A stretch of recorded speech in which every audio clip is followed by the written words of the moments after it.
اس کی بات پر کوئی رد عمل ظاہر کیے بنا وہ بولی تھی، کل ہمارے نکاح ہے، سنڈے کو میرج ہال میں دعوت ہے، تم آج شوکت اور سفورہ خالہ کے ساتھ شاپنگ کرنے چلی جاؤ، جو بھی خریدنا ہو خرید لینا، بل شوکت ادا کرے گا۔ اس کی بات پر اس کی آنکھیں کھلی کی کھلی رہ گئی تھیں، وہ اسے ناقابل یقین نگاہوں سے دیکھ رہی تھی۔ جو کہہ رہا ہوں سمجھ میں آیا؟ اس نے تائید چاہی۔ میں اپنے فرینڈس کو بلاؤں؟ پل بھر میں ساری خفگی بلائے وہ کچھ پرجوش انداز میں بولی، دعوت سنڈے کو ہے، اسی دن بلا لینا۔ اس کے کمرے سے نکلتے وہ خوشی خوشی اپنے فرینڈس کو فون ملانے لگی تھی۔ سنڈے کو میرج ہال میں دعوت تھی جس میں علاقے کے بڑے اہم اور معتبر لوگوں نے شرکت کی تھی۔ برائڈل ڈریس میں اس کا دو آتشہ حسن مرکزی نگاہ بنا ہوا تھا۔ شادی میں اس کی فرینڈس نے بھی شرکت کی تھی، نگین بھی آئی تھی، وہ صفا سے بطور خاص ملی تھی۔ سارے فنکشنز کے دوران زویزان نگین کے ساتھ ہی رہا تھا۔ نئی زندگی کی شروعات ہی لڑائی سے ہوئی تھی۔ اس نے کمرے میں قدم رکھا تو اسے بیڈ پر لیٹی نظر آئی، اسے دیکھ کر وہ اٹھ بیٹھی، لیکن زویزان کو اس کا موڈ کچھ خراب لگا۔ اس کا چہرہ میک اپ سے عاری تھا، وہ ایک عام سے سوٹ میں ملبوس تھی۔ وہ خاموشی سے قدم اٹھاتا اس کے پاس آ کر بیڈ پر بیٹھ گیا، وہ بالکل لاتعلق نظر آ رہی تھی۔ چند لمحے اسے دیکھتے رہنے کے بعد اس نے کہا، منہ تمہارا میں پہلے ہی دیکھ چکا ہوں، اس لیے منہ دکھائی کی رسم فضول ہے، لیکن یہاں جو کچھ ہے وہ سب تمہارا ہے۔ اور پھر ایک گہری نظر اس کے چہرے پر ڈال کر بولا، تمہاری سوگ کی وجہ سمجھنے سے قاصر ہوں، اگر بتا دو تو مہربانی ہوگی۔ اس کے خاموش ہونے پر پہلے تو وہ کچھ پل اسے ترش نظروں سے دیکھتی رہی، پھر پھٹ پڑی تھی۔ میرے سوگ کو اب محسوس کیا تم نے؟ صبح سے کہاں تھے؟ صبح تمہیں یہ خیال آ بھی کیسے سکتا تھا؟ تمہارے پاس تو نگین تھی، ساری دعوت میں تم اس کے گھٹ منڈلاتے رہے، میرے بارے میں ذرا بھی سوچا؟ دعوت کے بعد تم یہاں سے چلے آئے، پھر میری خبر لی تم نے؟ اس وقت منہ اٹھا کر سوگ کے بارے میں پوچھنے آئے ہو؟ تمہیں میری پرواہ نہیں ہے؟ میں پہلے ہی حیران تھی کہ نگین کے ہوتے تم مجھ سے شادی کیوں کر رہے، لیکن مجھے اب پتہ چلا تم دونوں نے کوئی پلان بنایا، ادھر مجھے بیوقوف بنا کر شادی کا ڈھونگ رچایا، خود تم دونوں شادی کر کے اس دوسرے گھر میں ہمیشہ ساتھ رہو گے، یہ پلاننگ ہوگی تمہاری؟ تم تو پلاننگز میں ماہر ہو۔ وہ شوز اتارنے لگا تھا، اسے شوز اتارتا دیکھ کر بھی نہیں رکی تھی، برابر بولتی رہی تھی، تم نگین سے محبت کرتے ہو، مجھ سے نہیں۔ جب اس سے محبت کرتے ہو تو شادی کیوں نہیں اس کے ساتھ؟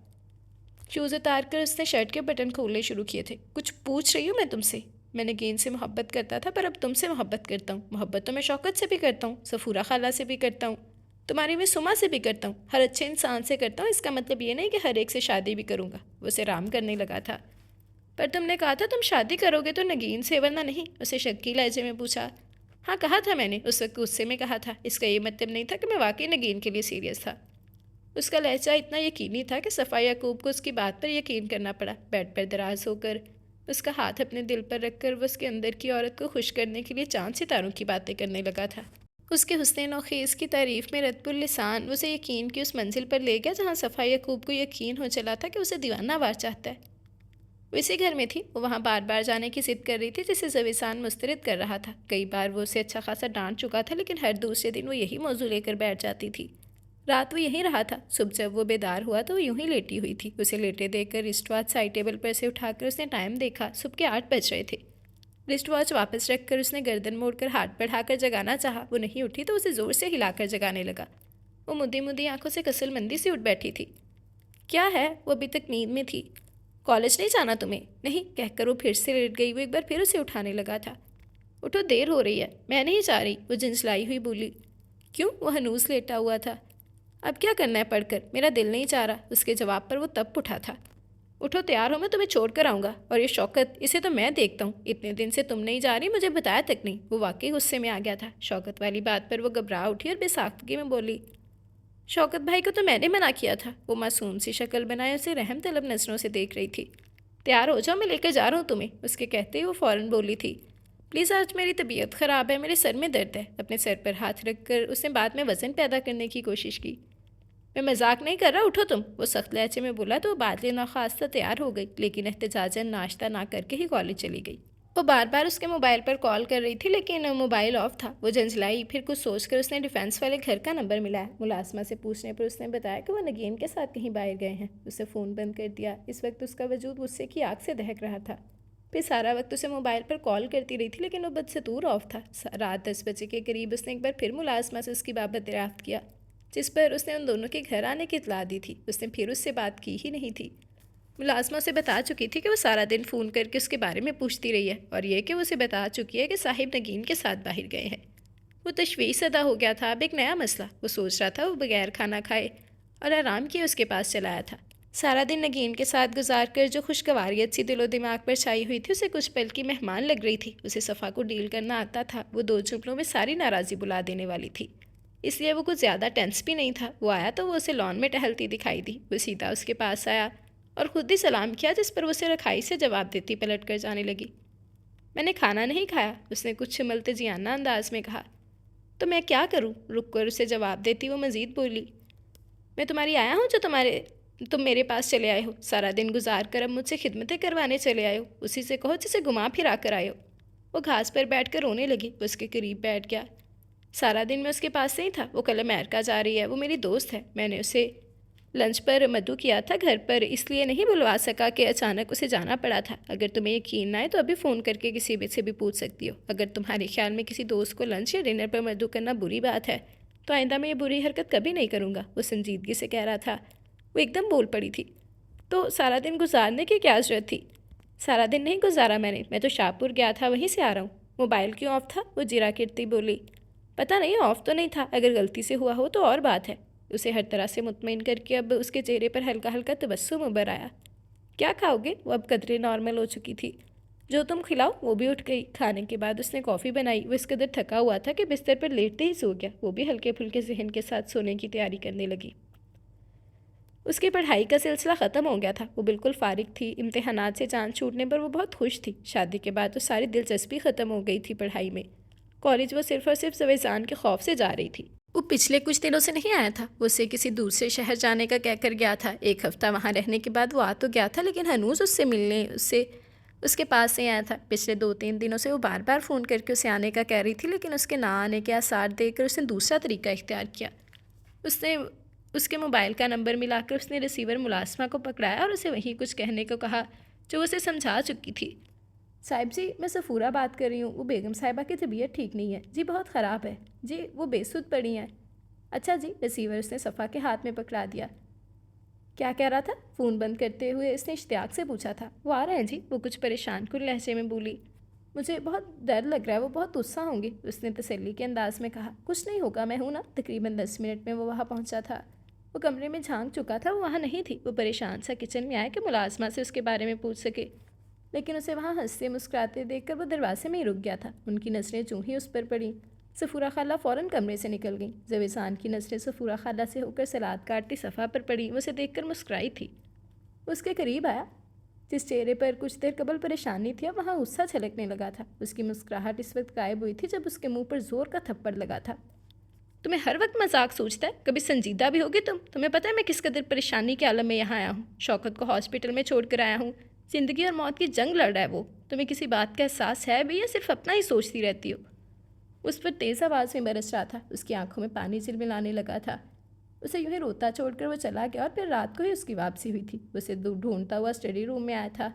وہ دیوار سے ٹیک لگائے دونوں بازو گھٹنوں کی گرد باندھے بیٹھے کسی سوچ میں گم تھی۔ وہ اس کے پاس بیٹھ گیا۔ اس نے اس کا ہاتھ اپنے ہاتھ میں لیا اور اسے ہلکے ہلکے دبانے لگا۔ وہ بالکل خاموش رہی تھی، پھر اپنا بازو اس کے گرد حمائل کر کے اسے اپنے قریب کرتے ہوئے بولا، ناراض ہو تم؟ اس کے کہتے ہوئے شدت سے رونے لگی تھی۔ رونے کے دوران ہی وہ کہنے لگی، مجھے نہیں پتا تھا کہ ایسا کچھ ہوا ہے، غلطی میری بھی نہیں تھی، مجھے کوئی الہام نہیں ہوا تھا، جب مجھے بتایا ہی نہیں تم نے تو اس میں میرا قصور کیوں کر ہوا؟ تم مجھے بتا سکتے تھے کہ تم شوکت بھائی کی وجہ سے نہیں آ رہے۔ پچھلے 16-17 دنوں سے تم غائب تھے، میں سمجھی تم مجھے بھول گئے ہو۔ اس کے آخری جملے پر وہ بھڑک اٹھا تھا۔ تم کاغذ ہو یا پین کہ میں تمہیں بھول گیا ہوں؟ میں تمہیں اس لیے نہیں بتانا چاہتا تھا کہ تم پریشان ہو جاؤ گی، اور پھر میں اس وقت اس کنڈیشن میں ہرگز نہیں تھا کہ تمہیں یا کسی کو بھی تفصیلات بتاتا پھرتا۔ اس وقت میرے 3 آدمی زخمی تھے، شوکت کی حالت سیریس تھی، اب تو وہ اللہ کے فضل سے بچ گیا۔ میں اس وقت کتنا ڈسٹرب تھا تمہیں اس کا اندازہ ہو ہی نہیں سکتا۔ نوشہرہ سے آنے کے بعد یہ واقعہ پیش آیا ہے۔ میں تمہارے پاس آنے والا تھا، لیکن اس واقعے کے رونما ہونے کے بعد میں نہیں آ سکا۔ تمہیں بتانے کا فائدہ نہیں تھا، اس لیے میں نے تمہیں پریشان نہیں کیا۔ اگر میں تمہارے پاس نہیں آتا تو اس کا مطلب یہ ہرگز نہیں ہے کہ میں تمہیں بھول گیا۔ تم بیوی ہو میری، میں دنیا کے جس کونے میں بھی جاؤں لوٹ کر تمہارے پاس ہی آؤں گا۔ تمہیں اس بات کا اعتبار کرنا چاہیے، تمہاری اس فضول حرکت نے مجھے کتنا پریشان کیا اس کا تمہیں اندازہ نہیں۔ ادھر شوکت زخمی پڑا ہے اور ادھر تمہاری طبیعت کی خرابی کا سن کر میرے حسان ہی خطا ہو گئے تھے۔ اگر تمہیں مجھے بلانا ہی تھا تو سیدھا سیدھا کہہ سکتی تھی کہ تم مجھ سے ملنا چاہتی ہو، میں آ جاتا، پر اس طرح بلانا بالکل غلط حرکت تھی۔ وہ اسے خاصا شرمندہ کر گیا تھا۔ وہ سر چکائے اس کی لان تان سن رہی تھی۔ میں کئی مرتبہ تمہیں آنے کا کہہ چکی تھی، تم نہیں آ رہے تھے، اسے روندی ہوئی آواز میں وضاحت دیتے ہوئے کہا تھا۔ تم نے ہر بار یہی کہا تھا کہ میں کب آ رہا ہوں تم سے ملنے، تم نے یہ نہیں کہا تھا کہ تم مجھ سے ہر صورت ملنا چاہتی ہو۔ وہ ایک ایک لفظ پر زور دیتے ہوئے بولا تھا۔ وہ اب بھی بے آواز رو رہی تھی۔ میں یہ نہیں کہہ رہا کہ ساری غلطی تمہاری ہے، میرا بتانے کا مقصد یہ ہے کہ تم میری مجبوریوں کو سمجھا کرو، آئندہ میں ایسا نہیں کروں گی۔ اس کے خاموش ہوتے ہی اس نے فوراً کہا تھا۔ زویسان کے سینے سے ایک بوجھ سرکا تھا، وہ اپنی حرکت پر بہت پچھتایا تھا، تبھی ازالے کے طور پر اس کے پاس آیا تھا تاکہ اسے منا سکے۔ اسے منا چکا تھا۔ اس کا سر اپنے کندھے پر رکھتے ہوئے وہ اس کے بالوں میں دھیرے دھیرے انگلیاں چلانے لگا۔ اس کی زبان سے وہی لفظ نکلنے لگے تھے جسے سننا اس عورت کی زندگی کی سب سے بڑی خواہش ہوا کرتی تھی۔ شوکت ڈسچارج ہو کر گھر آیا تھا۔ باقی 2 گارڈ جو معمولی زخمی تھے اب صحت یاب ہو چکے تھے۔ زویسان کی ساری ٹینشن ہی دور ہو گئی تھی۔ شوکت کو وہ اپنا سمجھتا تھا۔ اس کے ساتھ پیش آنے والے حادثے نے زویسان کو بکھلا کر رکھ دیا تھا، کئی دنوں کی تھکن نے اسے نڈھال کر دیا تھا۔ تم آرام کرو، میں بھی سونے جا رہا ہوں۔ اسے آرام کی تلقین کرتا لائٹ آف کر چکا تھا۔ ہاسپٹل سے اسے اپنے گھر ہی لایا تھا۔ وہ اپنے کمرے میں آ کر لیٹ گیا، آنکھیں بند کر کے سونے کی کوشش کرنے لگا پر نیند نہیں آ رہی تھی۔ کافی دیر کی کوشش جب بے سود رہی تو وہ اٹھ گیا۔ دوپہر کے 2:30 بج رہے تھے۔ اٹھ کر شوز پہن لیے، بالوں میں برش پھیرا اور گلاسز اٹھا کر وہ کمرے سے نکل آیا۔ پورش میں آ کر وہ ڈرائیور سے گاڑی نکالنے کو کہہ کر ریحان سے بات کرنے لگا۔ پھر گاڑی کے نکلتی وہ ریحان کے ہمراہ بیٹھ گیا۔ وہ روم میں گیا تو دیکھا وہ سو رہی ہے۔ اس کے قریب بے دلی سے لیٹ کر اسی کے متعلق سوچنے لگا۔ کئی مرتبہ اس کا دل چاہا کہ اسے جگائے، لیکن پھر دل خود ہی نفی کر دیتا تھا۔ اس ہانا کی کیفیت کے دوران اسے کب نیند آئی وہ بے خبر تھا۔ جب آنکھ کھلی تو 6 بج رہے تھے۔ اتنی لمبی نیند کے بعد اس کی طبیعت قدرے بشاش ہو گئی تھی۔ دل و دماغ میں ایک سکون آمیز لہر دوڑ گئی تھی۔ چند لمحے وہ یوں ہی خالی الذہنی لیٹا رہا، پھر اٹھا۔ اٹھتے ہی پہلے اس نے شوکت سے بات کی، اس کے بعد وہ کمرے سے نکلا۔ ملازمہ سے کہہ کر اس نے چائے منگوائی اور ساتھ ہی صفا کو بلانے کا کہا تھا۔ وہ بیڈ سے ٹیک لگائے دونوں کا انتظار کر رہا تھا۔ وہ کچھ ہی دیر میں چائے کا کپ لیے چلی آئی تھی۔ کیا کر رہی تھی تم؟ اسے اپنے قریب بیٹھتے دیکھ کر اس نے کپ اس کے ہاتھ سے لے لیا۔ ایسے ہی بس، وہ ناخنوں سے کھیلتی بولی۔ کیا ایسے ہی بس؟ اس کے سوال پر وہ بولی۔ کچھ نہیں، اسے مناسب جواب نہ سوچ رہا تھا۔ کیا کچھ نہیں؟ وہ کنفیوز ہونے لگی۔ پتہ نہیں، اب کی بار وہ بولی۔ کیا پتہ نہیں؟ وہ چائے کا سپ لیتا بولا۔ یہ کیا بات ہوئی؟ وہ جھنجھلائی۔ کون سی بات؟ وہ آنکھوں میں حیرت ظاہر کرتے ہوئے بولا تھا۔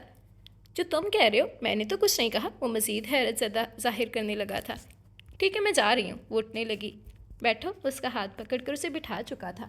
ویسے تو ہر وقت چلاتی رہتی ہوں کہ میں تمہارے پاس نہیں آتا، جب آتا ہوں تو تم لفٹ ہی نہیں کرواتی۔ 2:30 بجے میں آیا تھا، تم مزے سے بے خبر سوتی رہی اور صبح سے چھپی بیٹھی ہو۔ اس کی شرٹ کے بٹن کے ساتھ کھیلتی ہوئی بولی۔ تمہیں کب میری پرواہ ہے؟ اس کے شکوے پر وہ مسکرایا تھا۔ اچھا، مجھے نہیں تو کسے ہے؟ وہ پوچھ رہا تھا۔ شوکت بھائی کو۔ اس کے برجستہ جواب پر وہ مسکرایا۔ مجھ سے زیادہ محبت کرتا ہے وہ تم سے؟ ہاں، وہ بہت محبت کرتے ہیں مجھ سے۔ بیمار وہ خود ہیں لیکن خیریت میری پوچھتے رہتے ہیں، ہر روز فون کر کے۔ سادگی سے کہے جملے پر زویسان دل کھول کر مسکرایا تھا۔ یعنی میں ہر روز تمہاری خیریت نہیں پوچھتا؟ وہ سپ لیتے ہوئے کپ سائڈ ٹیبل پر رکھ چکا تھا۔ میں نے یہ نہیں کہا۔ وہ ناراض ہونے لگی۔ تو پھر کیا؟ وہ ہر روز میرا حال دریافت کرتے ہیں، مجھ سے محبت کرتے ہیں، میرا خیال رکھتے ہیں۔ وہ خوبیاں گنوانے لگی تھی۔ یہ سب میں نہیں کرتا؟ نہیں، وہ صاف مکر گئی۔ تو پھر کیا سزا ہونی چاہیے؟ وہ سگریٹ کا پیکٹ اٹھا کر سگریٹ سلگانے لگا تھا۔ کس کی؟ میری۔ مجھے کہیں گھمانے لے جاؤ، بس یہی سزا؟ اچھا پہلے یہ سزا تو کاٹ لو، بڑے آئے انصاف پسند۔ وہ مذاق اڑانے لگی۔ انصاف پسند نہیں ہوں؟ نہیں، 1 سیکنڈ کی تاخیر کیے بنا جواب دیا گیا۔ ٹھیک ہے، کل میں تمہیں گھمانے پھرانے ناردرن ایریاز لے کر جا رہا ہوں۔ وہ سگریٹ کے کچھ لیتا بولا۔ سچ کہہ رہے ہو؟ اسے یقین نہ آیا۔ ہاں، جتنے دن رہنا ہے یہ تم ڈیسائیڈ کرو گی، کہاں جانا یہ فیصلہ بھی تمہارا ہوگا۔ میں صرف بطور گارڈ جا رہا ہوں تمہارے ساتھ۔ وہ یکلخت اٹھی تھی۔ کہاں جا رہی ہو؟ وہ حیرت بھری آواز میں بولا۔ تیاری کرنے، بیگ تیار کرنے میں خاصا وقت لگتا ہے۔ جانے وہ اور کیا کچھ کہہ رہی تھی کہ اس نے اس کا ہاتھ پکڑ کر اسے واپس اپنے قریب بٹھاتے ہوئے کہا تھا۔ تیاری میں تمہاری ہیلپ کر دوں گا، فی الحال تم یہاں بیٹھ کر یہ طے کرو کہ تم کہاں کہاں جاؤ گی اور کیا کچھ خریدو گی۔ اسے ایک وسیع موضوع دے کر اسے بولنے پر آمادہ کر کے اس کی دلچسپ گفتگو سننے لگا تھا۔ اس کی باتیں اس پر عجیب سا سرور طاری کر دیتی تھیں۔ اس کی آواز اسے دنیا و مافیا سے بے خبر کر دیا کرتی تھی۔ یہ آواز اسے دنیا کے مصائب سے چھٹکارا دلا کر اسے ایک معصوم خواہشوں کی دنیا میں لا کر راحت و سکون بخش دیا کرتی تھی۔ یہ آواز سکون آور دوا تھی۔ یہ دوا اس کے تن من پر چھا کر اسے ہر چیز سے لا تعلق کر دیا کرتی تھی۔ ہر غم، ہر تکلیف سے وہ صفا یعقوب کو اپنے لیے بڑا ٹانک تصور کرتا تھا۔ وہ اس کے ذہن پر چھائی ڈسٹربنس کی دھند کو منٹوں میں دور کر دیتی تھی، اور یہی صفا یعقوب کا کمال تھا جسے وہ خود نہ جانتی تھی۔ بادلوں کی گرج اور تیز بارش نے ماحول پر سناٹا سا طاری کر دیا تھا۔ تیزی سے گرتی بوندوں کی آواز ہی ماحول پر چھائی محسوس ہو رہی تھی۔ بارش نے ساری دھرتی کو نہلا دیا تھا۔ وہ برآمدے میں آیا۔ شوکت پہلے ہی کرسی پر بیٹھا بارش سے لطف اندوز ہو رہا تھا۔ وہ کرسی گھسیٹ کر اس کے برابر بیٹھتے ہوئے بولا، بارش کب سے ہو رہی ہے؟ 4 بجے سے جاری ہے، وقفے وقفے سے، اب تو مسلسل ہو رہی ہے۔ اس کے کہتے وہ گرے بان کے اوپری بٹن کھولتے ہوئے بولا، اچھا ہے، کچھ دنوں سے گرمی بڑھ رہی تھی۔ اس دوران ملازم چائے لے کر آیا تھا۔ میرا موبائل لانا، ملازم سے کہہ کر وہ شوکت کو بھی چائے کی طرف متوجہ کر رہا تھا۔ جب دونوں کپ اٹھا کر ہلکی پھلکی باتیں کرنے لگے، چائے کا کپ خالی ٹیبل پر رکھ کر وہ بڑی محویت سے برستی بارش کو دیکھنے لگا۔ شوکت اس کا چہرہ بغور دیکھتے ہوئے بولا، تم جاؤ گے؟ کہاں؟ اس نے پوچھا۔ جہاں اس وقت جانے کو دل چاہ رہا ہے۔ وہ معنی خیزی انداز میں مسکرایا، جبکہ وہ خفت سے مسکرایا تھا۔ کچھ پل بعد شوکت کہہ رہا تھا، تم دونوں کو خوش دیکھ کر میرا دل کس قدر اطمینان محسوس کرتا ہے میں تمہیں بتا ہی نہیں سکتا۔ اس کے بن کہے ہی جانتا تھا کہ وہ ان کی خوشی میں خوش ہونے والا ایک مخلص دوست ہے۔ بارش بہت تیز ہے، اس نے موضوع بدلتے ہوئے کہا، ورنہ تم جاتے۔ شوکت نے ایک بار پھر بات پکڑنے کی کوشش کی۔ وہ خجالت سے صرف مسکرایا تھا۔ تم بیٹھو، میں گھر فون کر کے آتا ہوں۔ شوکت اٹھ گیا۔ شوکت کے جاتے اس نے صفا کو فون کیا۔ فون ملازمہ نے اٹینڈ کیا تھا۔ صفا سے بات کرواؤ، وہ تو باہر لان میں ہے۔ اس کے کہتے ہی وہ بولا تھا، رہنے دو۔ لائن کاٹ کر وہ اجلت سے اٹھا۔ برآمدے سے نکل کر اس نے آسمان کی طرف سر اٹھا کر دیکھا۔ بارش بہت تیز تھی اور کالے بادل چھائے ہوئے تھے، پر دل کی حالت کچھ عجیب سی ہو رہی تھی۔ ڈرائیور سے گاڑی نکلوا کر وہ فوراً روانہ ہوا۔ چوکیدار اسے اس قدر تیز بارش میں تنہا ڈرائیور کے ساتھ آتے دیکھ کر حیران سا ہوا تھا، لیکن بولا کچھ نہیں۔ وہ اندر نہیں گیا تھا۔ اسے پتا تھا وہ باہر لان میں ہی ہوگی۔ سامنے والے لان میں نہیں تھی، اس کا مطلب تھا وہ پچھلے لان میں تھی۔ وہ سیدھا وہیں آیا۔ آتے آتے سارے کپڑے بھیگ چکے تھے۔ اسے پچھلے لان کے برآمدے کی سیڑھی پر بیٹھی مل گئی۔ اسے اس قدر موسلادھار بارش میں دیکھ کر حیران رہ گئی تھی۔ وہ اس کے قریب ہی بیٹھ گیا۔ اتنی بارش میں آ گئے تم؟ تو کیا ہوا؟ پھر کچھ پل بعد کہنے لگا، کسے بیٹھ کر یاد کر رہی تھی تم؟ اس کے سوال پر وہ بے ساختہ بولی، میں اپنے فرینڈس کو یاد کر رہی تھی۔ تمہیں پتہ ہے ہم کالج میں کس قدر ہنگامہ کرتے تھے اس موسم میں؟ کینٹین والے کا تو بیڑا غرق ہو جاتا تھا، بیچارہ۔ وہ تعصب بھرے انداز میں بولی۔ پھر وہ کالج کے واقعات سنانے لگی، ساتھ ہی وہ دل کھول کر ہنس رہی تھی۔ اگر صفا کو کچھ ہوا نا تو زویزان مر جائے گا، اس کی آنکھوں میں دیکھتے ہوئے کھوئی سی لہجے میں بولا۔ اس کی بات پر ایک پل کو صفا کے چہرے پر سنجیدگی در آئی تھی، پھر فوراً ہی اپنی زون میں آتے ہوئے کہنے لگی تھی، کچھ پی پی لا کر تو نہیں آ رہے جو بہکی بہکی باتیں کر رہے ہو؟ ہمارے ٹیچر کہتے ہیں کہ جب مرد بہکی بہکی باتیں کرتے ہیں تو سمجھ لو کہ وہ ڈرنک کر کے آ رہا ہے۔ تمہارے ٹیچر نے یہ نہیں بتایا کہ بہکا ہوا مرد بہکی بہکی حرکتیں بھی کرتا ہے؟ اس نے براہ راست اس کی آنکھوں میں آنکھیں ڈال کر کہا۔ نہیں، یہ تو انہوں نے نہیں کہا۔ پھر کچھ توقف کے بعد ایک دم کہنے لگی تھی، پتہ ہے ہماری ٹیچر کہتی ہے کہ بارش کے دوران جو دعا مانگی جائے وہ قبول ہوتی ہے۔ اچھا، پھر تم نے کیا دعا مانگی؟ وہ دلچسپی سے پوچھنے لگا۔ میں نے، وہ آج پاکستان انڈیا کا میچ ہو رہا ہے نا، تو میں نے دعا مانگی کہ پاکستان انڈیا سے جیت جائے۔ ڈے اینڈ نائٹ میچ ہوگا نا آج، اس پر میری اور کرامت بابا کی شرط لگی ہے۔ کتنے کی شرط ہے؟ اس کے پوچھنے پر وہ فوراً بولی، 10 روپے کی۔ اگر میں جیتی تو کرامت بابا سے 10 روپے لوں گی، اگر کرامت بابا جیت گئے تو میں انہیں 1000 روپے دوں گی۔ یہ کیسی شرط ہے؟ وہ متعجب سا بولا۔ دیکھیں، میں تو غریب نہیں ہوں نا، کرامت بابا غریب ہے، میں جتنے دے سکتی ہوں اتنے ہی کی شرط لگاؤں گی، اور اگر کرامت بابا جتنے دے سکتے ہیں وہ اتنے ہی کی شرط لگائیں گے۔ اب اگر کرامت بابا غریب ہیں تو اس کا یہ مطلب تھوڑی ہے کہ ان کا دل شرط لگانے کے لیے نہیں چاہ رہا ہوگا۔ مجھے کنگال کرنے میں ہی تمہیں مزہ آتا ہے۔ پھر چند ساتھ بات کہنے لگا، تم بہت خوبصورت ہو۔ وہ دونوں ہاتھ فرش پر رکھے نیم دراز تھا۔ یہ تو تم کئی بار کہہ چکے ہو، اس نے چہرہ موڑ کر اسے دیکھتے ہوئے کہا۔ پھر کچھ لمحے بعد کچھ سوچ کر خفت بھرے لہجے میں بولی، مجھے پتہ ہے تم میرا مذاق اڑا رہے ہو۔ میرا میک اپ پانی کے ساتھ بہہ کر میری شکل بھیانک بنا گیا ہوگا۔ میری مجال جو مذاق اڑاؤں؟ وہ سیدھا ہو کر بیٹھتے ہوئے بولا۔ موبائل کی بپ بجتے ہی اس نے جیب سے موبائل نکالا۔ شوکت کی کال تھی، وہ بات کرنے لگا۔ ہاں، چلا آیا، جلدی نکلا تو بتا نہیں سکا۔ دوسری طرف کی بات سن کر دھیمی مسکان لبوں پر سے جائے بولا، ایسی بات نہیں۔ وہ مسلسل مسکرا رہا تھا۔ دوسری جانب طویل بات ہو رہی تھی۔ فی الحال تو یہی ہوں، ٹھیک ہے؟ موبائل آف کر کے وہ ہنوز مسکرائے جا رہا تھا۔ کس کی کال تھی؟ اس نے پوچھا تو وہ بولا، شوکت کی۔ کچھ پل بعد وہ دونوں پھر سے باتوں میں مشغول ہو گئے تھے۔ وہ اس کے سامنے بیٹھے رو رہی تھی، جبکہ وہ اسے روتا ہوا دیکھ رہا تھا۔ آخر تنگ آ کر بولا، مرا تو نہیں نا میں؟ دیکھو زندہ سلامت ہوں۔ ساتھ ہی وہ شر چھٹکتے ہوئے اسے یقین دلانے لگا، اگر کچھ ہو جاتا تو؟ اس کی سوچی سوچی آنکھیں دیکھ کر نرم پڑ گیا۔ کچھ ہوا تو نہیں نا؟ وہ بیٹھ سے پاؤں لٹکائے بیٹھی تھی، جبکہ وہ پنچوں کے بل اس کے قدموں میں بیٹھا اسے اپنے زندہ ہونے کا یقین دلا رہا تھا۔ مجھے کچھ نہیں ہوا، فائرنگ گاڑی پر ہوئی ہے، مجھے خراش تک نہیں آئی۔ یہ دیکھو میرے ہاتھ، چہرے پر کوئی خراش دکھائی دے رہی ہے تمہیں؟ یہ فائرنگ کسی نے صرف ڈرانے کے لیے کروائی ہے، اگر وہ چاہتا تو مجھے مار بھی سکتا تھا۔ صفا کیا بدتمیزی ہے، کہہ رہا ہوں نا کہ کچھ نہیں ہوا۔ اسے مسلسل روتے دیکھ کر جھنجھلایا تھا۔ گولی تمہیں لگ بھی سکتی تھی۔ لگی تو نہیں نا؟ اٹھ کر اس کے پاس بیٹھا۔ پلیز اب رونا بند کر رہو ورنہ میں جا رہا ہوں۔ اب تم کہیں نہیں جاؤ گے، اب تم گھر پر رہو گے، اسے کندھے سے پکڑتے ہوئے کہا تھا۔ اوکے، کہیں نہیں جا رہا، اب تم رونا بند کرو۔ اس کے آنسو اپنے ہاتھ سے صاف کرنے لگا تھا۔ تم یہ سب چھوڑ کیوں نہیں دیتے؟ وہ ملتجئی لہجے میں بولی تھی۔ تم سے کہہ رہی ہوں میں۔ وہ خاموش رہا، کچھ پل بعد بولا۔ یہ مجبوری ہے۔ وہ بیڈ سے پاؤں لٹکائے لیٹ گیا۔ اس کے بالوں میں دھیرے دھیرے انگلیاں چلانے لگی۔ وہ آنکھیں بند کر کے یوں ہی لیٹا رہا تھا۔ بس تم یہ سب چھوڑ دو، میں کسی بھی ہولناک صورتحال کی متحمل نہیں ہو سکتی۔ کہو نا تم چھوڑ دو گی۔ اس کی انگلیاں برابر اس کے بالوں میں چل رہی تھیں۔ نہیں چھوڑ سکتا۔ اب میں اتنی دور نکل آیا ہوں کہ واپسی ہو ہی نہیں سکتی۔ اب واپسی کے لیے کوئی راستہ نہیں رہا، اب صرف موت ہی ہے۔ وہ سرد سی آواز میں بولا۔ اس پل اس کی آواز، اس کا لہجہ اسے ہر قسم کے جذبات سے عاری لگا۔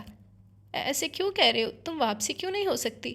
اگر تم یہ سب چھوڑ دو تو سب ٹھیک ہو سکتا ہے۔ وہ بس ضد تھی اپنی بات منوانے پر۔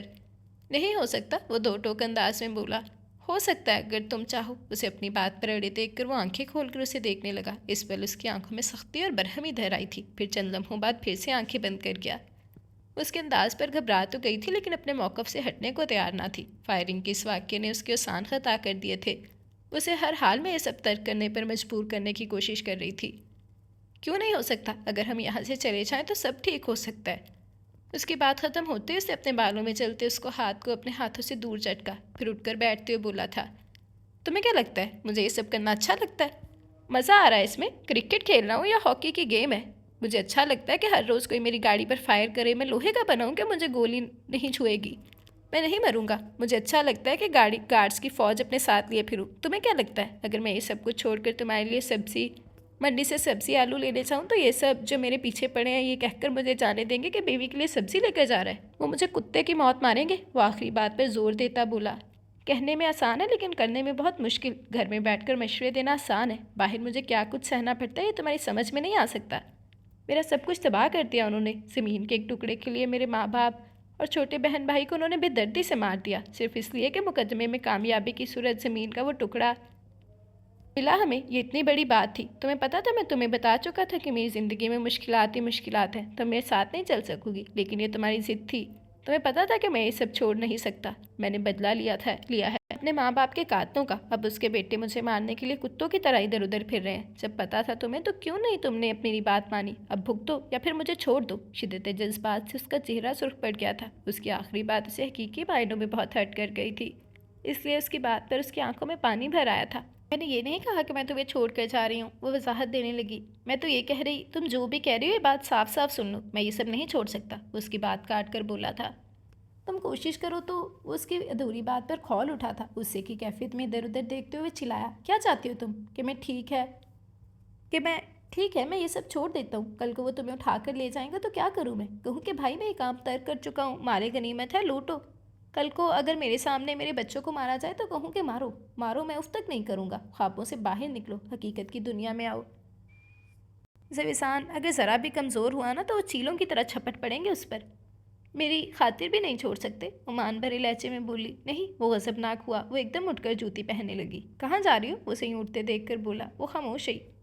تم سے کہہ رہا ہوں میں، وہ چلایا، لیکن اس سے کوئی جواب نہیں دیا۔ وہ اٹھا، اس کا ہاتھ کھینچ کر اسے اپنے سامنے کھڑا کر کے شعلہ بار نگاہوں سے تکتے ہوئے بولا۔ کیا مطلب ہے اس طرح جانے کا؟ میں تم سے بات نہیں کرنا چاہتی، اگر ہوگی تو اسی صورت کہ تم یہ سب چھوڑ دو بس۔ اس کے چٹانی لہجے پر کھول اٹھا تھا۔ ٹھیک ہے، یہ شوق بھی پورا کر لو تم۔ 2 دن بھی میرے بنا رہ پائی نا تو تم مان جاؤں گا تمہیں۔ اپنے اس سے بیڈ کی جانب دھکیلتے ہوئے شدید غصے کے عالم میں نکلا تھا۔ بیڈ کے کنارے سے گھٹنا لگ کر زخمی ہو گیا تھا۔ درد کی ٹھیس سی اٹھی۔ اس درد کی بجائے وہ اپنا مان ٹوٹ جانے پر زاروں کی تار رو رہی تھی۔ وہ جب سے وہاں سے آیا تھا غصہ اور جنجلاہٹ عروج پر تھی، ہر بات پر غصہ کرنے لگا تھا۔ کچھ دنوں بعد قدرے ریلیکس ہو گیا تھا۔ اسے اس بات کا یقین تھا کہ کچھ ہی دنوں میں اسے فون کر کے گھر آنے کی التجائی کرنے لگے گی۔ تقریباً 10 دن ہو گئے تھے ان کی ناراضی کو، پھر دن پر دن گزرنے لگے۔ اس نے ایک بار بھی فون نہیں کیا تھا۔ اس کے لہجے میں ایک بار پھر چڑچڑاپن آ گیا تھا۔ اسے کسی صورت فون نہیں کرنا چاہتا تھا۔ کیا ہے آج کل تم بڑے ٹینس دکھائی دے رہے ہو؟ شوکت اس کے پاس بیٹھا کہہ رہا تھا۔ کچھ نہیں، بس ویسے ہی، اس نے ٹالا۔ کتنے دن رہ پاؤ گے میرے بنا؟ وہ تنفر سے سوچتا خیالوں میں ہی اس سے مخاطب تھا۔ آج کل اس کی خشک مزاجی اور بگڑے تیوروں سے ہر ملازم ڈرا ہوا تھا۔ ایک شوکت ہی تھا جس سے وہ نارمل بات کر لیتا تھا، ورنہ ہر کسی پر برستا رہتا تھا۔ شوکت اس کے مزاج میں پیدا شدہ تبدیلی نوٹ کر رہا تھا۔ کیا بات ہے، کچھ زیادہ ہی چپ چپ ہو؟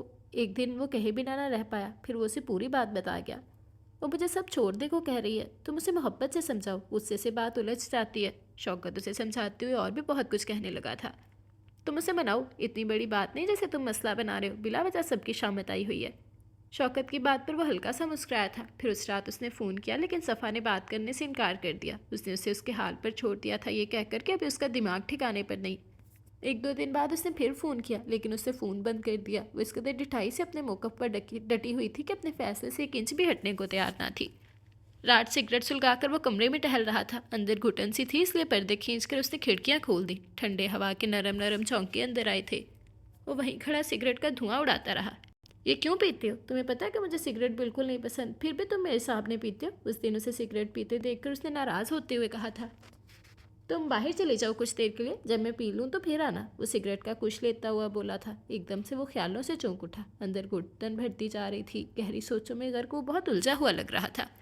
پھر کچھ سوچ کر اس سے فون اٹھایا، اس کا نمبر ملایا۔ فون اس نے ریسیو کیا۔ میں بات کر رہا ہوں، فون بند مت کرنا۔ لیکن اس کی بات سنے بغیر وہ فون بند کر چکی تھی۔ وہ پاگل ہونے لگا تھا۔ اس پر اس لمحے جنون سا سوار ہو گیا۔ وہ بڑی سرعت سے کمرے سے نکلا۔ لاؤنج میں اسے شوکت ملا، لیکن اسے بات کیے بغیر وہ برق رفتاری سے باہر گاڑی تک آیا تھا۔ کہاں جا رہے ہو؟ شوکت اس کے انداز پر گھبرایا تشویشناک انداز میں پوچھتا اس کے پیچھے پیچھے بھاگتا آیا تھا۔ اس نے اس کی بات کا جواب نہیں دیا تھا اور نہایت تیز انداز میں گاڑی سٹارٹ کر کے گھر سے نکلتا چلا گیا۔ معاملے کی نزاکت کا اندازہ لگاتے شوکت دوسری گاڑی میں بیٹھ کر ریحان کو کچھ ہدایات دینے کے بعد باہر نکلا تھا۔ وہ بڑے انہماک سے ٹی وی دیکھ رہی تھی جب وہ اندر آیا۔ اسے دیکھ کر اٹھی نہیں، بیٹھی رہی تھی، پر اس نے اس کی آنکھوں میں غصے کے آثار دیکھ لیے تھے۔ اس کے ہاتھ سے ریموٹ چھین کر اسے ہاتھ سے پکڑ کر کھڑا کر کے اس نے ایک سناٹے دار تھپڑ اس کے گال پر رسید کیا۔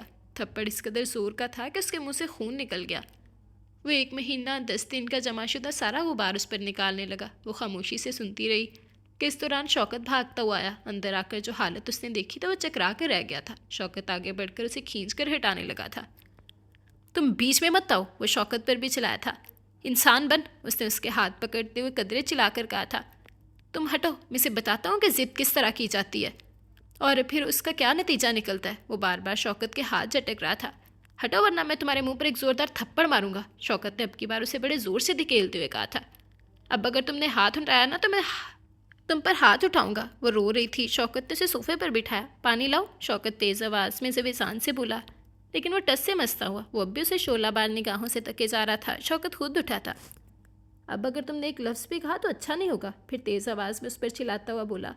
مت دیکھو اس کی طرف، اسے دھمکاتا وہ کچن سے اس کے لیے پانی لے آیا۔ زویزان ہنوز وہیں کھڑا تھا۔ اسے پانی پلا کر اس نے ایک سرد سی نگاہ زویزان پر ڈالی، پھر صفا سے پوچھا، ایسے کیا بات ہوئی جو یوں مرنے مارنے پر تل گیا ہے یہ؟ وہ ہنوز روئے جا رہی تھی۔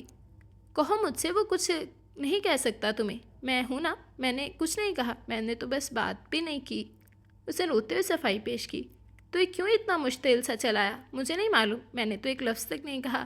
ابھی اس کی بات مکمل نہیں ہوئی تھی کہ وہ غصے سے پھر اس کی جانب لپکا۔ شوکت پھرتی سے اٹھ کر اس کی کمر کے گرد دونوں ہاتھ باندھ کر اسے مکمل طور پر روک چکا تھا۔ پاگل ہو گئے ہو؟ دماغ خراب ہو گیا تمہارا؟ منہ توڑ دوں گا تمہارا اگر پھر کبھی ضد کی تو۔ یہ ساری اکڑ خود سری نکال دوں گا میں تمہاری۔ شوکت کی بات نظر انداز کر کے وہ اسی سے قہرناک لہجے میں مخاطب ہوا تھا۔ بیٹھو، تحمل سے بات کرتے ہیں۔ شوکت نے اسے بٹھانا چاہا، لیکن وہ اس کے ہاتھ چٹک کر اپنے کمرے میں چلا گیا۔ شوکت صفا کے پاس بیٹھ کر اسے نصیحتیں کرنے لگا۔ چھوٹی چھوٹی باتوں پر گھر ٹوٹتے ہیں، دلوں میں کدورت پیدا ہوتی ہے، ساری زندگی پچھتاوے انسان کا مقدر بن جاتے ہیں۔ اسے رسان سے سمجھاتے ہوئے کہہ رہا تھا کہ زویزان چلایا۔ شوکت، تمہارے گھر سے فون ہے، تمہیں گھر بلایا ہے۔ اس کی پریشان صورت دیکھ کر وہ وضاحت کرتے ہوئے بولا، کوئی سیریس بات تو نہیں؟ کچھ مہمان وغیرہ آئے ہیں؟ وہ اٹھا۔ میں جا رہا ہوں، اپنا خیال رکھنا، اسے صفا کے سر پر ہاتھ رکھتے ہوئے کہا۔ پھر صوفے کی بیک کے ساتھ کھڑے زویزان کو دیکھ کر کچھ کہنے ہی لگا تھا کہ وہ اس کے کچھ کہنے سے پہلے ہی بول اٹھا تھا، سب ٹھیک ہے، میں کچھ نہیں کہہ رہا۔ شوکت اس بات میں سر ہلایا اور پھر چلا گیا۔ اس کے جاتے ہی وہ آہستگی سے قدم اٹھاتا اس کے صوفے کی طرف بڑھا جہاں وہ بیٹھی ہوئی تھی۔ اسے اپنے پاس بیٹھتا دیکھ کر وہ سرک گئی۔ اسے دیکھتا رہ گیا تھا۔ صوفے کی پشت پر سر رکھ کر آنکھیں موند کر وہ دونوں ہاتھ آنکھوں پر رکھے کچھ پل سوچتا رہا، پھر دونوں ہاتھ ہٹا کر آنکھیں کھولتے ہوئے اس کی سرخ سرخ آنکھوں کو دیکھنے لگا۔ یہ 1 مہینہ 10 دن کی دوری کی سزا کم تھی جو تم مجھے اور سزا دے رہی ہو، اس طرح دور رہ کر؟ اس کے قریب ہو گیا۔ مت کرو ایسا، میں پاگل ہو جاؤں گا۔ وہ اسے منانے کے ہر جتن کرنے لگا تھا۔ اگر وہ ریشم کی طرح نرم تھی تو چٹان کی طرح سخت بھی تھی۔ زویزان مان گیا تھا۔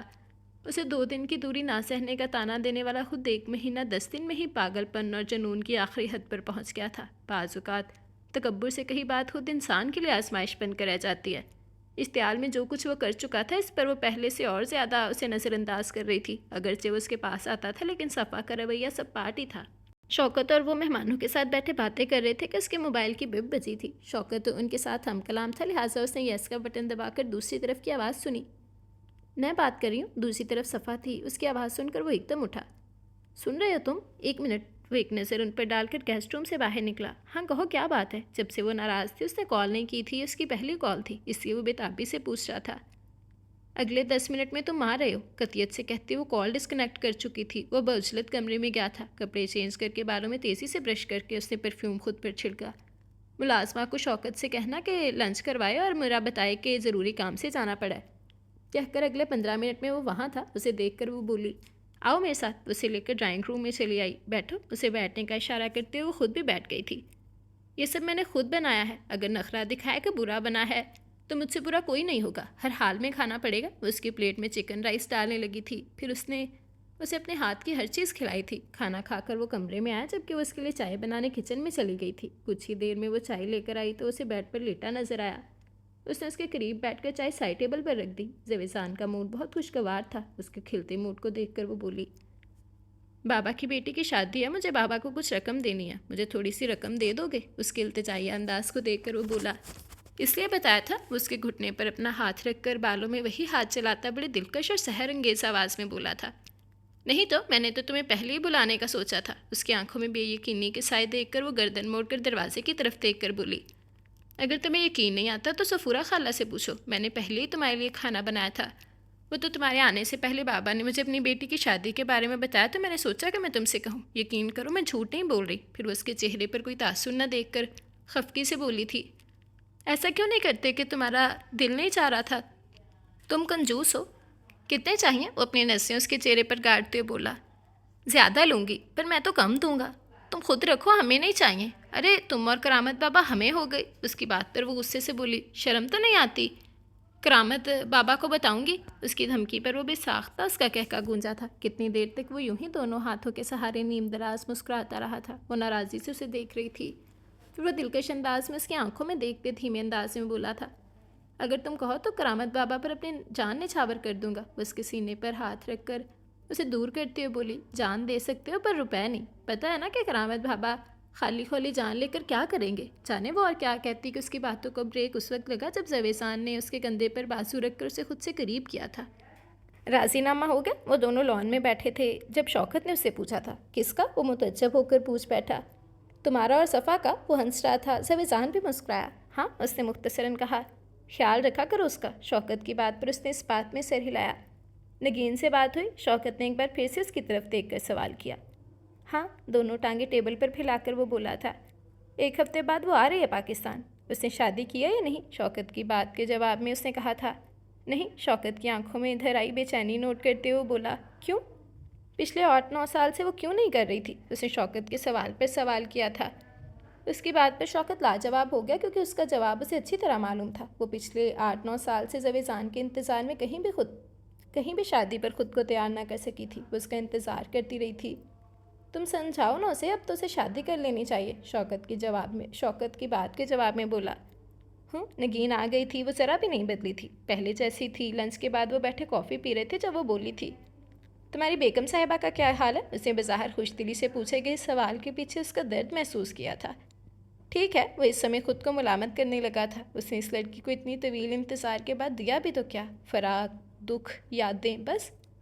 تم خوش ہو؟ اب کی بار اس کے لہجے میں سنجیدگی در آئی تھی۔ اسے چند پل دیکھتے رہنے کے بعد زویزان نے اپنی نظروں کا زاویہ بدل کر کہا تھا تمہیں کیا لگتا ہے؟ مجھے تو لگتا ہے کہ تم بہت خوش ہو۔ اب کی بار وہ کچھ پھیکی ہنستی ہوئی بولی تھی ایسے ہی ہے نا؟ اس نے اس کی آنکھوں میں جھانک کر کہا تو وہ نظریں چراتا بولا کوئی اور بات کرو۔ وہ اسے کوئی جواب نہ دے پایا تھا۔ بعض اوقات کسی عزیز و جان ہستی کے لیے سچ بولنا بہت مشکل لگتا ہے۔ اس وقت وہ اسی مشکل مرحلے سے گزر رہا تھا۔ وہ اسے نہیں بتا پایا تھا کہ وہ بہت خوش ہے۔ وہ گلٹی فیل کر رہا تھا یہ سوچ کر کہ وہ تو خود زندگی خوشی خوشی بتانے لگا تھا، لیکن اسے محبت کی صحرا میں بھٹکتا چھوڑ دیا تھا۔ اسی احساس کے تحت تو وہ کچھ بول ہی نہ پایا تھا کہ وہ خوش ہے. وہ اس لڑکی کے سامنے شدید ندامت محسوس کر رہا تھا. اسی احساس کے تحت وہ کچھ بول نہ پایا تھا کہ وہ خوش ہے. اس لڑکی کے سامنے شدید ندامت محسوس کر رہا تھا. تم شادی کیوں نہیں کر رہی؟ آخرکار اس نے وہ جملہ بول ہی دیا جو اسے بولنے میں بڑا مشکل لگ رہا تھا. وہ خاموش ہی رہی. اس نے پھر سے اپنا سوال دہرایا.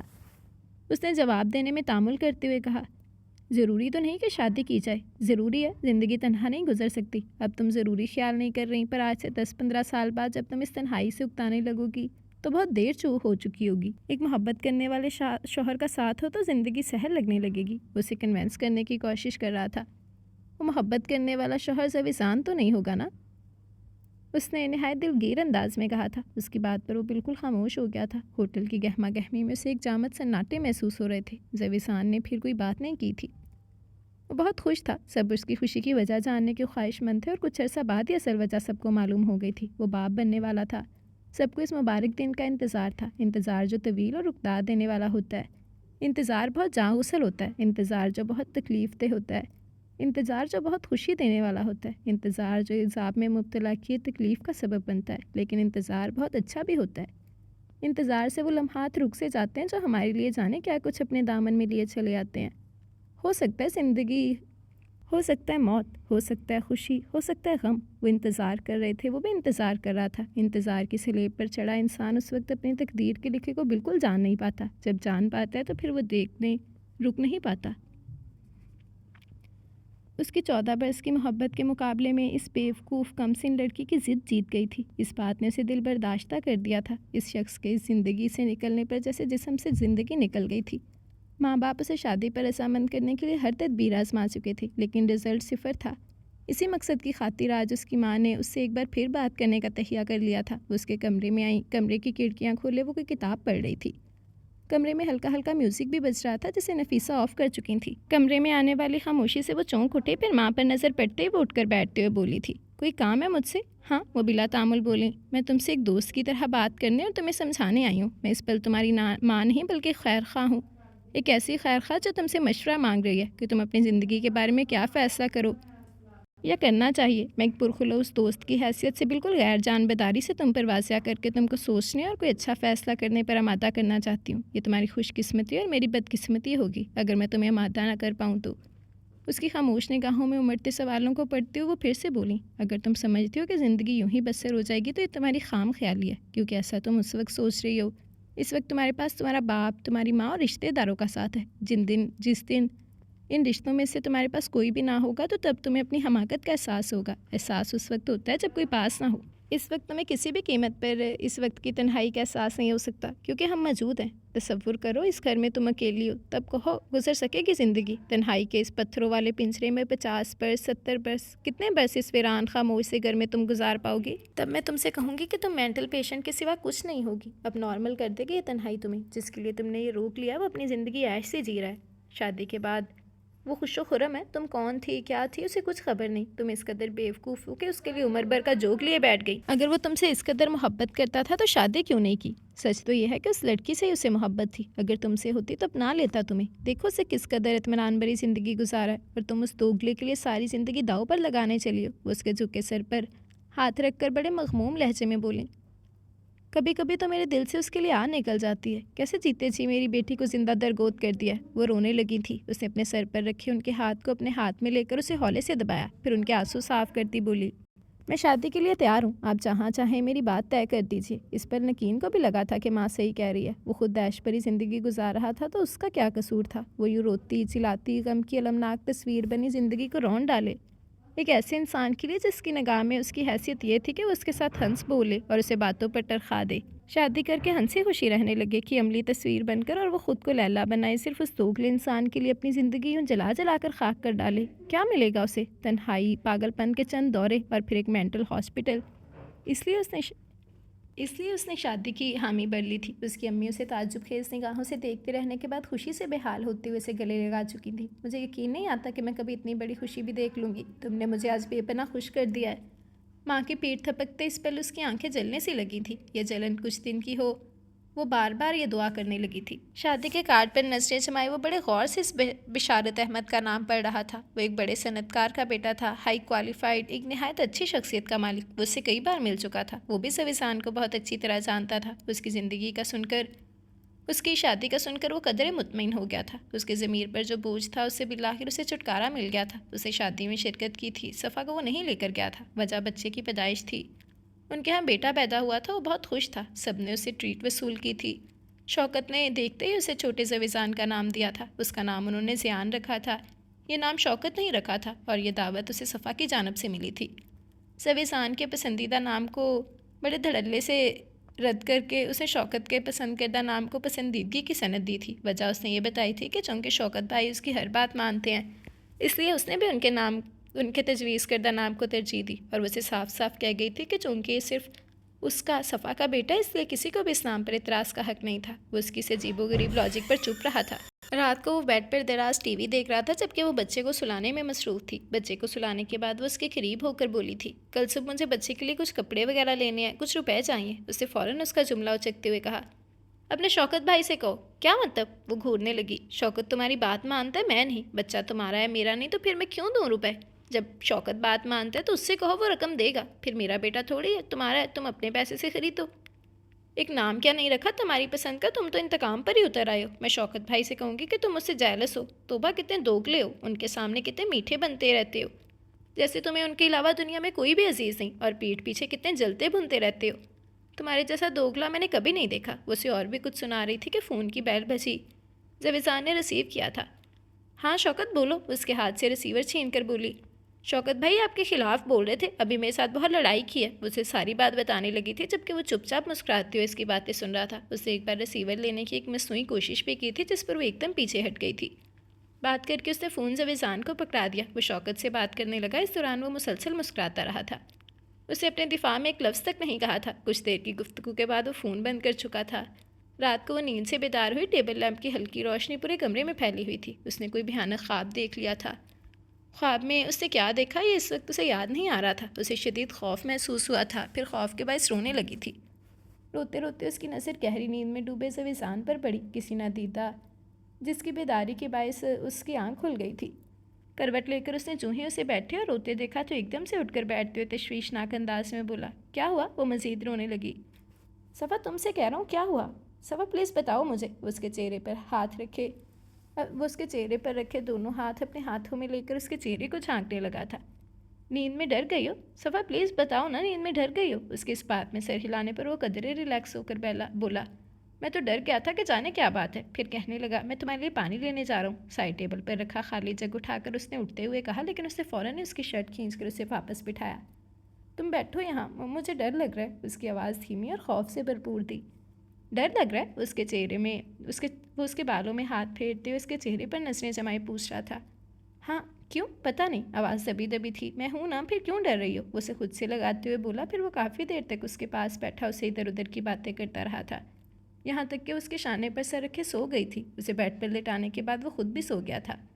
سنو، میں ایک بات کہوں، تم برا تو نہیں مانو گے؟ کہو۔ وہ ٹی وی پر نیوز دیکھ رہا تھا، اس کی بات پر اس نے ٹی وی کا والیوم کم کر دیا تھا۔ ہاتھ صوفے کی پشت پر اور ٹانگیں ٹیبل پر پھیلائے وہ اپنے قریب اسے بیٹھے دیکھ کر مکمل طور پر اس کی طرف متوجہ تھا۔ ہم کہیں باہر نہ چلے جائیں، کسی دوسرے ملک؟ یہاں کیا رکھا ہے؟ اور پھر زیان کی باہر اسکرولنگ بھی اچھی ہو جائے گی، اور پھر ہم جس ماحول میں رہ رہے۔ اس نے دیکھا تو وہ گہری سنجیدگی چہرے پر لیے اسے جامت و ساکت نگاہوں سے دیکھ رہا تھا۔ چائے لاؤ؟ کچھ دیر کے بعد اسے سخت برہم انداز میں کہا تھا۔ میری بات کا جواب نہیں دیا تم نے؟ وہ بھی ٹھیٹ پن کی ساری حدیں کراس کرنے لگی تھی۔ اس قدر فضول بات کا جواب نہیں ہے میرے پاس، میرا دماغ چاٹنے کی کوشش مت کرو۔ تم ان سب پر یہ ثابت کروانا چاہتے ہو کہ میں بزدل ہوں، ڈر کر ملک سے بھاگ گیا ہوں۔ اب تم فضول سوالات بند کر دو۔ وہ بڑی درشتی سے کہہ رہا تھا۔ اپنے بیٹے کے لیے بھی ایسا نہیں کرو گے؟ پلیز فضول کی ٹینشن کریٹ مت کرو۔ وہ چلایا، یہ فضول کی بات نہیں، ہماری مستقبل کی۔ یہاں آنا ہی فضول ہے، میرا دماغ خراب ہے جو یہاں چلا آتا ہوں۔ وہ غصے سے بھڑکتے ہوئے اٹھ کر نیچے قالین پر رکھے کشنز کو پاؤں سے ٹھوک کر مارتا باہر کی جانب قدم بڑھانے لگا۔ اس کے پیچھے بھاگ کر اس کو بازو سے تھامے روک چکی تھی۔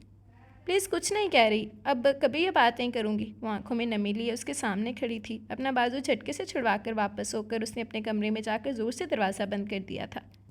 اس کے پیچھے اس کمرے میں گئی تھی وہ سگریٹ سلگائے دھواں اڑا رہا تھا۔ وہ قریب جا کر بولی، میری بات نہ مان کر تم مجھے پر اچھی طرح جتا رہے ہو کہ میں تمہارے لیے کیا حیثیت رکھتی ہوں۔ میں جانتی ہوں اپنی حیثیت، اس لیے اب میں یہ سوال یا یہ بکواس ہرگز نہیں کروں گی۔ وہ تلخی سے کہہ کر گلاس ونڈو کے پاس جا کر باہر لان میں کھلے گلابوں کو دیکھنے لگی تھی۔ اس وقت اس کی نظریں بظاہر گلابوں پر جمی تھی، لیکن اس کا دھیان جیسے ان گلابوں کے حسن و خوبصورتی پر تھا ہی نہیں۔ تمہاری حیثیت کیا ہے بتاؤ مجھے؟ وہ اس کی پشت پر کھڑا اس سے پوچھ رہا تھا۔ وہ خاموش تھا۔ کیا ہے تمہاری حیثیت؟ اب کی بار وہ تیز آواز میں چلایا۔ ایک بے آسرا اور بے سہارا لڑکی، بس۔ وہ پرنم آنکھیں لیے بغیر موڑے بہت دھیمی لہجے میں کہہ گئی تھی۔ کیوں کہا تم نے کہ تم میرے لیے کوئی حیثیت نہیں رکھتے؟ زویسان کو کچھ بھی کہو پر خود کو کبھی کچھ نہیں کہنا، سمجھی تم؟ آئندہ تم ایسا نہیں کہو گی، ایسا کوئی بھی جملہ جو زویسان کے دل کو برا لگے۔ صفا میری ہے، اس لیے وہ بے سہارا نہیں ہے۔ سن رہی ہو تم؟ وہ اسے ہاتھ سے کھینچ کر اپنے سامنے کرتے ہوئے بولا تھا۔ کیوں کیا تم نے ایسا؟ تمہیں لگتا ہے کہ میں تم سے محبت نہیں کرتا؟ میں تمہیں چاہتا نہیں۔ اس کی آواز میں عجیب سا تاثر تھا جیسے وہ کوئی نام نہیں دے سکی تھی۔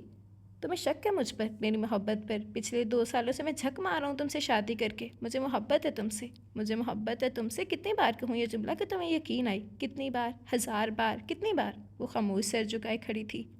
تم کیوں ہرٹ کرتی ہو مجھے؟ کیا کروں میں تمہیں یقین دلانے کے لیے؟ بولو کیا کروں؟ اس مرد کے الفاظ نے آخر اس عورت کو پگھلا دیا تھا۔ وہ تیار ہو کر فون پر کسی سے بات کرنے لگا تھا، جبکہ وہ تقریباً تیار ہو کر اب اپنے بیگ میں چیزیں ڈال رہی تھی۔ زیان فیڈر پی رہا تھا۔ وہ جلدی جلدی بالوں میں برش کرنے لگی۔ ابھی تک تیار نہیں ہوئی؟ فون بند کرتے ہی اس کے پاس چلایا۔ بس تیار ہوں، میرا بیگ اٹھائے اور یہ گفٹ بھی۔ وہ دونوں چیزیں اٹھا کر زیان کے پاس آیا تھا۔ کچھ دیر بعد وہ باہر چلا گیا۔ گفٹ اور بیگ گاڑی میں رکھوا کر وہ پھر سے اندر آیا تھا۔ کیسی لگ رہی ہوں؟ وہ مکمل تیار تھی، اس لیے اپنی تیاری دکھاتے ہوئے وہ اس کے بالکل سامنے کھڑی ہو گئی تھی۔ اچھی لگ رہی ہو، اب آؤ، زیان کو اٹھا کر اس نے کہا۔ اس کا مطلب ہے کہ اچھی نہیں لگ رہی، وہ اس کے سامنے آ کر بولی تھی۔ لگ رہی ہو، اور کیا کہوں؟ وہ بے بسی سے کہہ گیا تھا۔ میری قدر ہی نہیں، جب نہیں ہوں گی نا تو تب آئے گی قدر آپ کو میری۔ وہ گلا کرتی اس کے گلے میں باہیں ڈال گئی تھی۔ صفا دیر ہو رہی ہے، اسے خود سے ہٹاتے ہوئے جلدی سے باہر آنے کا کہہ کر چلا گیا۔ وہ باہر آئی، وہ سب گاڑی میں اس کا انتظار کر رہے تھے۔ ڈرائیور کے ساتھ ریحان بیٹھا تھا، جبکہ شوکت ڈور کے ساتھ بیٹھا زیان کو گود میں لیے ہوئے تھا۔ شوکت کے ساتھ ہی زویسان بیٹھا ہوا تھا۔ اس کے آنے پر اس نے اس کے لیے دروازہ کھولا تو اس کے پاس بیٹھ گئی۔ ڈرائیور گاڑی سٹارٹ کر چکا تھا۔ شوکت راستہ بھر زیان کو گود میں لیے اس کے ساتھ باتیں کیے جا رہا تھا۔ وہ سب شاہپور جا رہے تھے، ان کا ارادہ وہاں چند دن رہنے کا تھا۔ اچانک ایک گاڑی ان کے قریب آئی اور اس سے پہلے کہ وہ کچھ سوچتے سمجھتے ایک دم سے تڑ تڑ کی آواز سڑک پر گونجنے لگی۔ دائیں جانب بیٹھے شوکت اور زیان ان گولیوں کا نشانہ بنے تھے۔ پھر کیا کچھ ہوتا رہا اسے یاد نہ تھا، بس اس کو یاد تھا کہ اس نے ڈرائیور کو گاڑی تیز کرنے کا کہا تھا، جبکہ صفا کو وہ پہلے ہی جھکا چکا تھا۔ ریحان بھی برابر فائر کرتا رہا تھا۔ گاڑی تیزی سے ٹرن لے کر مڑی تھی، ان کا پیچھا چھوڑ کر وہ چلی گئی تھی۔ جلدی کرو، ڈرائیور کے کانوں میں زویسان کی آواز گونج رہی تھی۔ ہاسپٹل کے سامنے رکتے ہی ریحان تیزی سے نکلا تھا اور ان کی طرف کا دروازہ کھول کر صفا کو نکالا تھا۔ صفا کے نکلتے ہی وہ تیزی سے اتر کر دوسری جانب آیا۔ شوکت کی قمیض سرخ تھی، جبکہ اس کی گود میں بیٹھا زیان پہلے ہی بے حس و حرکت تھا۔ اس کی نگاہیں حد نگاہ تک پھیلے برف کی سفید چادر پر تھیں، لیکن اس کی دماغ کی سکرین پر گزرے واقعات کی تصویر بڑی برق رفتاری سے چل رہی تھی۔ انسان جب تہی دامن رہ جاتا ہے نا تو پھر اس کی طرح تصویریں ذہنی سکرین پر چپک ہی جاتی ہیں۔ تب انسان کی زندگی لفظ کاش سے شروع ہو کر لفظ کاش پر ہی ختم ہو جاتی ہے۔ وہ بھی اب اسی لفظ کے سہارے جی رہا تھا۔ جو فیصلہ اس نے بعد میں کیا، کاش پہلے کرتا، کاش ایسا نہ کرتا تو ایسا نہ ہوتا، کاش اس کا ذہن انہی سوچوں کی مائزگاہ بنا اس کی مورد الزام ٹھہرا رہا تھا۔ اب اس کی نگاہیں کرسٹوفر پر جمی تھی، جو بلیچا اٹھائے اپنے گھر کے سامنے سے برف ہٹا رہا تھا تاکہ آنے جانے میں زیادہ وقت نہ ہو۔ اس کی سوچ کچھ پل کے لیے منتشر سی ہو گئی تھی۔ چائے؟ کسی کی آواز پر اس نے بے ساختہ مڑ کر دیکھا۔ اسے دیکھ کر اس کے چہرے پر ایک دوستانہ سی مسکراہٹ ابھری تھی، پھر اس کا ہاتھ کپ کی طرف پڑا تھا۔ تھینک یو، اس وقت اسی کی ضرورت محسوس ہو رہی تھی۔ مجھے پتا تھا، اسی لیے لائی ہوں، اس نے بھی سنجیدگی سے جواب دیتے ہوئے کہا تھا۔ کہاں جا رہی ہوں؟ اس کے پلٹ کر جانے پر وہ بے ساختہ پکار بیٹھا تھا۔ کام ہے کوئی؟ اس نے بھی سوال کرتے ہوئے پوچھا۔ نہیں، کچھ کام ہے مجھے، پھر آتی ہوں۔ اس کے نہیں کہنے پر وہ یہ کہہ کر چلی گئی۔ وہ ایک بار پھر مڑ کر باہر دیکھنے لگا۔ ایک بار پھر ذہن انہی سوچوں کی گرداب میں پھنس کر رہ گیا تھا۔ اس کی شوخی شگفتگی چھین کر اس مرد نے اسے دیا بھی تو کیا؟ سنجیدگی، بربادی، خاموشی۔ کیا پایا اس نے اپنی زندگی میں؟ سب کچھ کھو دیا، ماں باپ، بھائی، پھر عزت، جو ایک قتل جیسے گناہ کبیرہ کی بدولت وہ کھو بیٹھا تھا۔ اگرچہ قصاص اسلام میں جائز ہے، پر اسلام تو معافی اور درگزر کا بھی درس دیتا ہے۔ اب وہ صحیح اور غلط کو سوچ رہا تھا۔ اس نے بھائی جیسا دوست شوکت کھو دیا، اپنا خون، اپنے جگر کا ٹکڑا کھو دیا۔ اب کیا بچا تھا؟ پچھتاوا، الاؤ۔ ایک بار پھر اس کے سینے میں جلن ہونے لگی تھی۔ اس سے پہلے کہ جلن کچھ اور بڑھتی کہ وہ چلی آئی۔ ابھی تک چائے نہیں پی؟ اس نے اس کے بھرے کپ کو دیکھ کر کہا تھا۔ نہیں، اس نے گہری سوچ سے نکل کر جواب دیا تھا۔ تم ہر وقت جو سوچتے رہتے ہو، کیا لگتا ہے اسے سب کچھ ٹھیک ہو سکتا ہے؟ وہ بالکل عام انداز میں کہتے ہوئے بیڈ پر دراز ہو کر کمبل اپنی ٹانگوں پر ڈال چکی تھی۔ وہ اس کی بات پر کچھ سوچتا اس کے قریب آ کر بیٹھ گیا۔ نہیں ہو سکتا، اس لیے تو جو ہوا اسے بھول جاؤ۔ ہم کینیڈا ایک نئی زندگی کی شروعات کرنے آئے ہیں۔ پچھلے 2 سالوں سے تم جو پچھتاواؤں میں گرے ہو، اس سے چھٹکارا پانے کی ایک ہی صورت ہے کہ جو کچھ ہوا اسے تقدیر کا لکھا سمجھ کر اور آگے سب کچھ ٹھیک کرنے کا سوچ کر تم ایک نئی زندگی کی شروعات کرو۔ میں سب کچھ بھولنے کی کوشش کر رہی ہوں کیونکہ اس کے سوا ہمارے پاس کوئی دوسرا چارہ نہیں۔ میں تمہیں اداس نہیں دیکھنا چاہتی۔ وہ رونے لگی تھی۔ ہر گزرتے دن کے ساتھ میں یہ سوچتی ہوں کہ آج تم سب کچھ بھول کر مجھے اور خود کو ایک پل بھر خوشی ہی دے ڈالو، پر ایسا نہیں۔ ہر گزرتا دن تمہیں زندگی سے اور دور کرتا جا رہا ہے۔ جو کچھ ہوا اسی میں اللہ کی مصلحت ہوگی۔ میں تم سے خفا نہیں ہوں۔ اگر تم نے اس وقت میری بات نہیں مانی تو اب تو مان چکے ہو، اب تو چھوڑ چکے ہو سب۔ کیا اب ہم کبھی خوش نہیں رہ سکتے؟ کیا اب ہم کبھی خوش نہیں رہیں گے؟ بس ہماری زندگی ہمارے لیے اتنی ہی تھی۔ جو کچھ ہوا میں اسے بھیانک خواب سمجھ کر بھول جانا چاہتی ہوں، پر تمہارا رویہ مجھے سب کچھ پوری جزیات کے ساتھ یاد دلاتے رہتے۔ میں تمہارے ساتھ خوش رہنا چاہتی ہوں۔ وہ شدت سے رونے لگی تھی، جبکہ پاس بیٹھا زویزان اسے گلے سے لگاتے ہوئے اسے نئی زندگی کی شروعات کی امید اور اپنی بھرپور محبت کا یقین دلانے لگا۔ کمال اس مرد کی شخصیت میں تھا یا اس کی باتوں میں؟ وہ عورت ہمیشہ اس کی دسترس میں ہی رہتی تھی۔ اس وقت بھی وہ مرد اپنی والہانہ محبت کا اظہار کر رہا تھا جس سے وہ عورت آخر پگھل گئی تھی۔ پچھتاوے زندگی کے ساتھ ساتھ چلتے رہتے ہیں۔ اس مرد کی ذات کا ایک حصہ اگر پچھتاوا تھا تو دوسرا حصہ صفا تھی۔ وہ اسے کسی بھی قیمت پر نہیں کھونا چاہتا تھا، اس لیے اب زندگی کا استقبال کرنے لگا تھا۔ ختم شد۔ جی تو یہ تھا ہمارا آج کا ناول۔ امید کرتی ہوں کہ آپ لوگوں کو پسند آیا ہوگا۔ اپنی رائے کا اظہار ضرور کیجیے گا کہ آپ لوگوں کو آج کی کہانی کیسی لگی۔ تو آپ لوگوں کی رائے کا، آپ سب کے کمنٹس کا میں بے صبری سے انتظار کروں گی۔ اور بالکل ٹھیک کہتے ہیں کہ وقت پر انسان وہ کرتا ہے جو اسے بہتر لگتا ہے، کسی کی سنتا نہیں ہے، اور بعد میں بہت سے کاش اس کی زندگی میں رہ جاتے ہیں کہ کاش ایسا کر لیا ہوتا، کاش ویسا کر لیا ہوتا۔ اور دوسری بات یہ کہ ہمارے معاشرے کا المیہ ہے، ہمارے معاشرے کی تلخ حقیقت ہے کہ ہم لوگوں سے بہت ڈرتے ہیں کہ لوگ کیا کہیں گے۔ لوگ کچھ تو کہیں گے ورنہ سانس کیسے لیں گے؟ کچھ نہ کچھ تو وہ کریں گے نا۔ وہ کہتے ہیں نا کہ لوگ کچھ تو کہیں گے ورنہ زندہ کیسے رہیں گے۔ وہ تو ان کا بس چلے تو ہماری سانسیں بھی بند کر دیں۔ تو وہ صرف زویزان نے بدلہ چھوڑ کے ٹھیک ہے وہ یہ چیز ایکسیپٹ کر رہا تھا کہ وہ یہاں پر سیف نہیں ہے۔ وہ اپنی بیوی کی بات نہیں مان رہا تھا کہ وہ سمجھیں گے کہ یہ پوچھ چھپا کے ہم سے ڈر کے بھاگ گیا ہے، تو وہ سمجھتے رہیں۔ ان کے سمجھنے نہ سمجھنے سے تمہیں کیا فرق پڑتا ہے؟ تم اپنی زندگی پرسکون بنا رہے ہو، فرق کس چیز سے بنتا ہے؟ تم کہاں پر سیف ہو، تمہاری فیملی کہاں خوش محسوس کرتی ہے، فرق کس چیز سے پڑتا ہے؟ لیکن وہ وہی کہ وہ کیا کہیں گے، لوگ کیا کہیں گے، میں تو نہیں جا سکتا، وہ مجھے بزدل سمجھیں گے۔ اور پھر بعد میں آخر میں کیا رہ گیا؟ کاش۔ اور اوور آل سٹوری اچھی تھی، ایک لیسن تھا سٹوری میں، لیکن ایک چیز جو مجھے اچھی نہیں لگی وہ میں ضرور شیئر کرنا چاہوں گی کہ نگین ایک لائل بندی تھی۔ اس نے اتنے سال زویزان کی محبت میں اپنے قربان کیے، اور وہ یہ ڈیزرو نہیں کرتی تھی کہ زویزان اس کے ساتھ ایسا کرتا، جو بھی تھا جیسے بھی تھا، لیکن اس بندی کے ساتھ واقعی بہت غلط ہوا ہے اور ایسا نہیں ہونا چاہیے تھا۔ باقی اوور آل سٹوری مجھے تو اچھی لگی۔ ایک لیسن تھا اس میں کہ وقت سے پہلے ہی اگر ہم وقت کو تھام لیں تو بہت سے کاش ہماری زندگی میں آنے سے بچ جائیں گے۔ تو امید کرتی ہوں کہ کہانی آپ لوگوں کو پسند آئی ہوگی۔ اپنی رائے کا اظہار ضرور کیجیے گا۔ آپ سب کی رائے کا، آپ سب کے کمنٹس کا میں بے صبری سے انتظار کروں گی۔ اس کے علاوہ جس نے ابھی تک چینل سبسکرائب نہیں کیا ہے، جلدی سے چینل سبسکرائب کر لیں، بیل آئیکن دبا دیں تاکہ ہر آنے والی نئی ویڈیو آپ کو ملتی رہے۔ لائک، کمنٹ اور شیئر کرنا مت بھولیں، ٹھیک ہے جی؟ تو ناول کا نیم تھا شکست فاتحانہ بائی نادیہ امید۔ ضرور بتائیے گا کہ آج کی کہانی کیسی لگی۔ انجوائے کریں آج کی سٹوری۔ آج کا ناول پھر کرتے کرتے بہت لمبا ہو گیا، تو اب کچھ مصروفیات زیادہ ہے، تو کمنٹ سیکشن انشاءاللہ اب ہم کل دیکھیں گے۔ تو آپ لوگ آج کی کہانی انجوائے کریں، ضرور بتائیے گا کہ سٹوری کیسی لگی۔ انشاءاللہ اب ہم کل حاضر ہوں گے نئے ناول کے ساتھ، نئے کرداروں کے ساتھ۔ تب تک کے لیے آپ لوگ آج کی سٹوری انجوائے کریں، مجھے دعاؤں میں یاد رکھیے گا۔ اجازت دیں، اللہ حافظ۔